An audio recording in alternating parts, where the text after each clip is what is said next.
situation needs to be addressed immediately to slow down the exponential spread of COVID-19, particularly in Gauteng, as well as the Eastern Cape and the Western Cape. Joining us now to provide some insight into efforts to mitigate against hotspots in informal settlement is Planact spokesperson Mike Makwela. Mike, good evening, and thank you so much for your time. Planact, tell us a little bit about what that organization does. Good evening, and thanks for inviting me and my organization on this important topic that you have just raised. Planet is one of the CSOs that was established many years ago. It's actually 35 years old, and its work is about civic empowerment, making sure that the voices of communities is heard loud and clear by government and other stakeholders. That's who we are. Yeah. Now, the voice of the people in informal settlement. It is with us, and government is going to close down all the activities. We decided to come together, and we decided to form a campaign called Asizigela, which means let's protect each other. And this campaign is about making sure that communities in the informal settlements are able to monitor their services, water provision, sanitation, now lately soap and sanitizers, electricity. So that's what we do across the country, the major metros and non-metros. So every second week we gather data, information from informal settlement residents, we analyze it, and then we present the reports to government, the different metros and the national government, to say, yes, there are pockets of excellence in other areas, but more still needs to be done. There are still areas where water is not available. People still share communal toilets, 10, 15 families. It's unheard of. And in this age of COVID, you cannot allow that to happen. So that's what we do with the voice, amplifying the voices of informal settlements through a legal campaign. Right. Has government done enough to educate people in informal settlements on how to protect themselves? For example, we know the non-pharmaceutical protocols, but is there a broad understanding, for example, what social distancing really is, what self-isolation is, what quarantine is? Look, government has done the best that it could. So society is also doing the best that it could. But can you imagine yourself living in a formal settlement here in Kuala, Machotombeni, Tuvicho, and all those informal settlements, and you have to share a toilet, so where is social distancing in that? You have to share one communal tap. So yes, there are pockets of excellence, but more still needs to be done.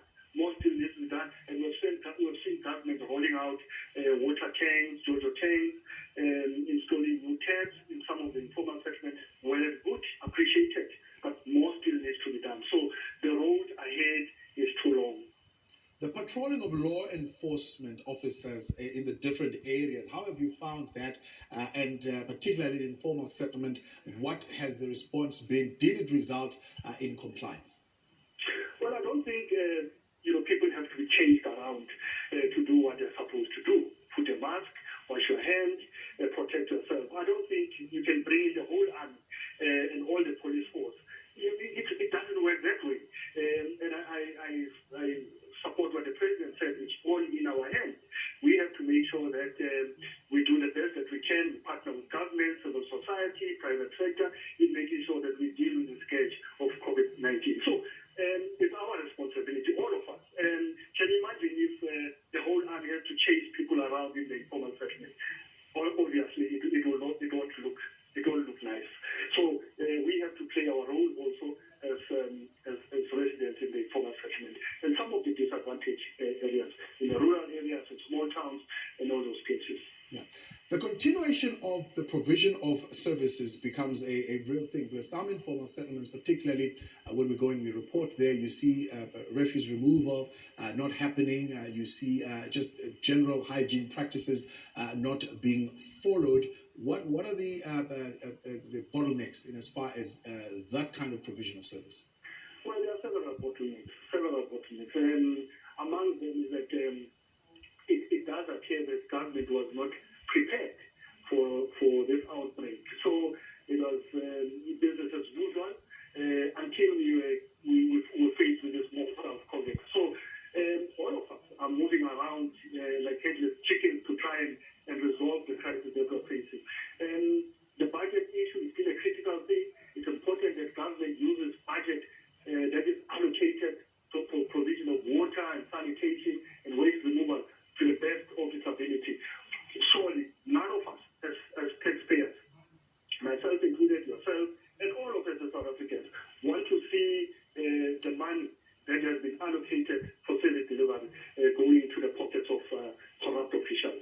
Surely, we all want to make sure that the money is going to be used for the purpose that is intended for. And so, corruption becomes an issue as a bottleneck, and the bureaucracy of the state, making sure that decisions are not taken very quickly, the turnaround time is slow. So, those are the bottlenecks that still needs to be done. But I think for me,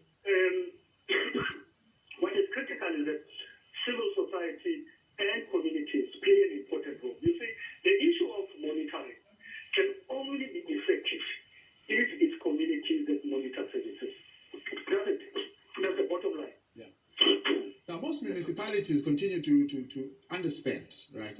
In fact, fail to spend completely on their conditional grants. We know from the AG's report, out of the 257 or so municipalities, only 21 had a clean audit. Yet, there seemingly is no effort to bolster the financial acumen of these municipalities to better handle those budgets.